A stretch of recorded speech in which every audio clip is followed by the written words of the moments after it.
किसान साथियों राम राम। आशा और उम्मीद करता हूं कि आप सब ठीक ठाक होंगे। साथियों, आज सोमवार का दिन है, बाजार खुल चुके हैं। हम सरसों भाव के ऊपर चर्चा करने जा रहे हैं। सबसे पहले तो मैं आपको बता दूं कि शुक्रवार दोपहर बाद से शनिवार इतवार और अब तक हमारे पास जो रिपोर्टें आई हैं वो मैं इस वीडियो में आपको बताने जा रहा हूं। और मैं आपको ये भी बताने जा रहा हूं कि आज बाजार 100 और 90 रुपये मंदे खुले हैं। मैं संपूर्ण जानकारी इस वीडियो में भी दूंगा। पिछले हमारे द्वारा बनाए गए अनेक वीडियो में आपको समझाने, सचेत करने, सावधान करने की कोशिश की गई। अनेक तरह की सरसों के बारे में जानकारियां वीडियो के माध्यम से पहुंचाने का काम किया गया। मुझे उम्मीद है कि आपको उन जानकारियों से लाभ मिला होगा और आप इसी तरह किसानों के संगठन के साथ खड़े होकर के किसान एकता के रूप में अपना परिचय देते रहेंगे और हमारे द्वारा दी गई जानकारी जो आप तक पहुंचाई जा रही है उन पर विचार करते रहेंगे। और ये बात मैं क्यों कह रहा हूँ कि सोशल मीडिया के ऊपर किसान को, छोटे व्यापारी को भ्रमित करने के लिए अनेक तरह के फंडा रूपी वीडियो आ रहे हैं। कोई कहता है ईरान, इजराइल और अमेरिका का युद्ध बंद हो जाएगा, खाद्य तेलों पर दबाव दिखाई देगा। कोई कहता है देश के अंदर भारी भरकम तेल है, सरसों तेल की डिमांड घट जाएगी। कोई कहता है मुनाफा वसूली आएगी, बिकवाली बढ़ जाएगी। साथियों, इस तरह की खबरें आपको सुनने के मिलेंगी, पर तो हम आपको विश्वास के साथ कह चुके हैं कि सरसों में ना ही तो कोई बड़ी मंदी है और ना ही बड़ी तेजी अभी मौके के ऊपर दिखाई दे रही है। ये बात हम क्यों कह रहे हैं, ये बात भी हम बताने जा रहे हैं। वीडियो को पूरा सुन लें और इसी तरह की जानकारी आपको मिलती रहे तो आप इस चैनल को सब्सक्राइब करके घंटी के ऊपर उंगली लगाकर जुड़ने का काम करें और शेयर करके किसानों को बताने का काम करें, क्योंकि हमारे साथ अन्य व्यापारी, छोटे व्यापारी, दुकानदार भी जुड़े हुए हैं। मैं उन्हें भी आगाह कर देता हूं कि सरसों तेल के अंदर, सरसों खली के अंदर और सरसों भाव के अंदर घबराने की कोई आवश्यकता नहीं है। साथियों, जिन बातों का हमें पता होता है वो लगभग बहुत कम हमें इन बातों का पता होता है, परंतु बड़ी बड़ी कंपनियों और बड़े बड़े स्टॉकिस्टों के पास जितना भी देश में स्टॉक है, जितना उत्पादन है, आगे मौसम कैसे रहने वाला है, तिलहन की बिजाई कितनी होने वाली है, तिलहन का रकबा बढ़ेगा या घटेगा, देश की डिमांड कितनी रहेगी, विदेशों में क्या भाव हैं, ये तमाम जानकारियाँ बड़े बड़े काम करने वाले लोगों के पास होती हैं और उनकी एजेंसियाँ दिन और रात सड़कों के ऊपर, धरातल पर, बाजार में काम करती हैं और वो उन्हीं एजेंसियों की रिपोर्टों के आधार पर काम करते हैं और हम ही उन्हीं एजेंसियों की रिपोर्ट आपको देने जा रहे हैं। साथियों, मैं आपको स्पष्ट और साफ शब्दों में कह देता हूं, आप माने ना माने आपकी मर्जी, शेयर करें न करें आपकी मर्जी, माल बेचें न बेचें आपकी मर्जी। सरसों का बाजार धराशायी होने की कोई संभावना नहीं है और इसका सबसे बड़ा उदाहरण कि बड़ी बड़ी कंपनियां जो बाजार के ऊपर टकटकी लगा के बैठी हैं वो इन भाव में माल छोड़ने को तैयार नहीं है। हमारे पास पक्की रिपोर्ट आ चुकी है। आगे जो एल नीनो की स्थिति दिखाई दे रही है, बरसातें लगातार लेट हो रही हैं, तिलहन की बिजाई संपूर्ण रूप से प्रभावित हो रही है, देश के अंदर तिलहन का उत्पादन घटने की संपूर्ण संभावना जताई जा रही है। सरसों की पिड़ाई लगभग, जो हमारी फसल 90 लाख टन के लगभग आई थी, आधी पिड़ाई लगभग हो चुकी है, आधी से प्लस पिड़ाई आधी से प्लस पिड़ाई हो चुकी है। बाजार में तो लगभग 65% सरसों आ चुकी है। जो कुछ स्टॉकिस्टों के पास है वो अलग बात है, परंतु हमारे कुल उत्पादन का कम से कम 65% हिस्सा बाजार के अंदर बिक चुका है। अच्छे भाव मिलने के कारण बहुत से किसानों ने अपना माल काट दिया है। मैं आपकी जानकारी के लिए बता दूं, किसान के पास, बड़ी बड़ी कंपनियों के पास और बड़े स्टॉकिस्टों के पास या छोटे व्यापारियों के पास जो भी स्टॉक है, आज मंदे भाव में सरसों की बिकवाली के लिए कोई तैयार नहीं है। हम ये बात स्पष्ट कर चुके हैं कि जो ही अगस्त और सितंबर का महीना आएगा, ये निर्णायक फैसला सरसों के भाव में उसी टाइम किया जाएगा।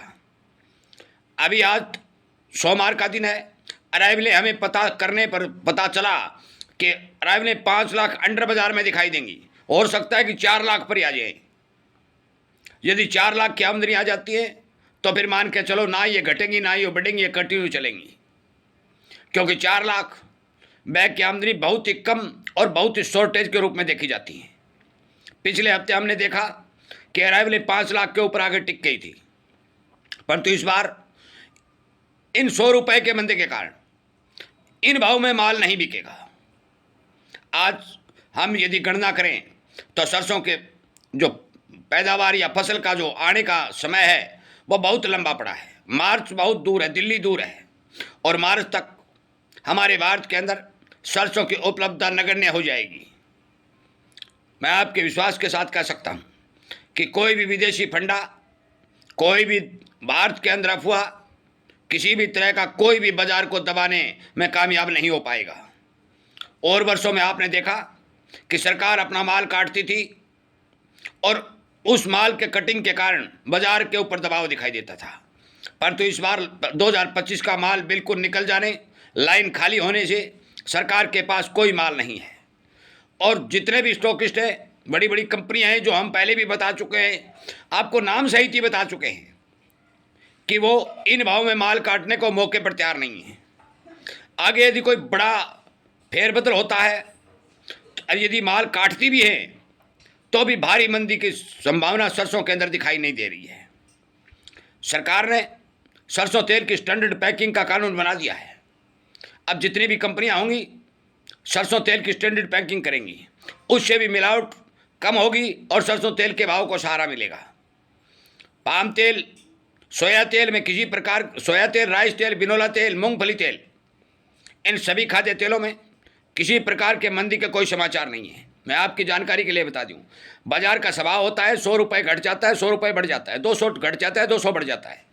हो सकता है कि ये रिकवरी शाम तक दोबारा 100 रुपये बढ़ जाए, हो सकता है 200 रुपये भी बढ़ जाए, परंतु आज जो सुमेरपुर मंडी में 7840 रुपये के भाव देखे गए हैं, हमें नहीं लगता कि भारी भरकम कोई अन्य मंडियों में गिरावट देखने को मिलेगी। मैं तमाम मेरे मित्रों से ये बात बता देना चाहता हूँ, सरसों के फंडामेंटल पिछले 10 सालों से भी अब की बार मजबूत दिखाई दे रहे हैं, यहाँ तक कि 2021 से भी मजबूत दिखाई दे रहे हैं। इतनी मजबूती के चलते कोई भी बाजार का जानकार, क्योंकि 2021 की बात ये कह रहा हूँ कि 2021 के अंदर आम मंडियों में सरसों 8,000 रुपये बिक चुकी थी।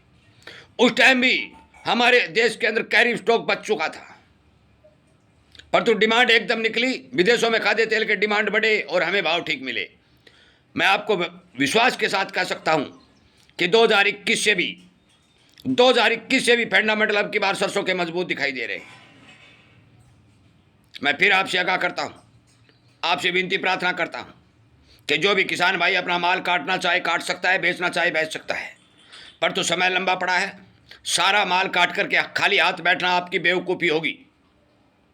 यदि बाजार में एकदम से सारा माल काट दोगे और आगे यदि तेजी का झोंका लगेगा तो फिर पछतावा आपको होगा। और यदि आप आज ठीक भाव में बेच रहे हो और आगे यदि 100 रुपये मंदी भी बिक जाती है तो फिर मान के चलो भी आपको मुनाफे के तौर पर आज जो पैसा मिल रहा है उसी का फायदा आपको मिलेगा।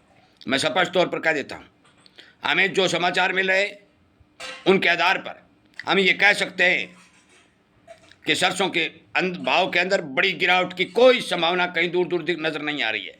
सरसों खली में 100 रुपये की गिरावट पिछले हफ्ते देखी गई और ये गिरावट 15-10 दिन और भी चल सकती है।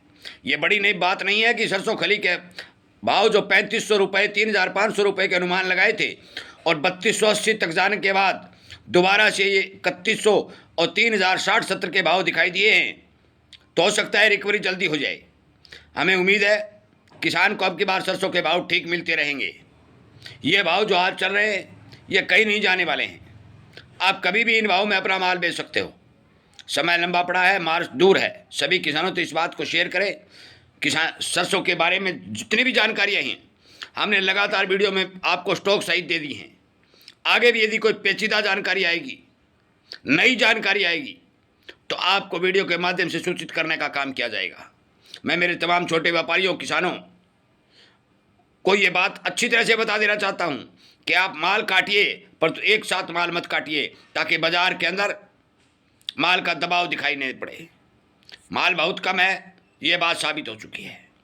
खपत बहुत बढ़ गई है, ये बात भी साबित हो चुकी है। एल नीनो आ रहा है, बरसातें कम होगी, ये बात भी साबित हो चुकी है। खाद्य तेलों का सपोर्ट लेवल बन चुका है, ये बात भी साबित हो चुकी है। तमाम जानकारियां जो खाद्य तेलों के बारे में आ रही है वो पॉजिटिव रूप में हमारे पास पहुंच रही हैं। इन्हीं सब बातों के साथ इस वीडियो को विराम देता हूँ। उम्मीद करूँगा कि आप इस वीडियो को ज़्यादा से ज़्यादा शेयर करेंगे और किसानों को इस बारे अवगत कराने का काम करेंगे। आपका बहुत बहुत धन्यवाद।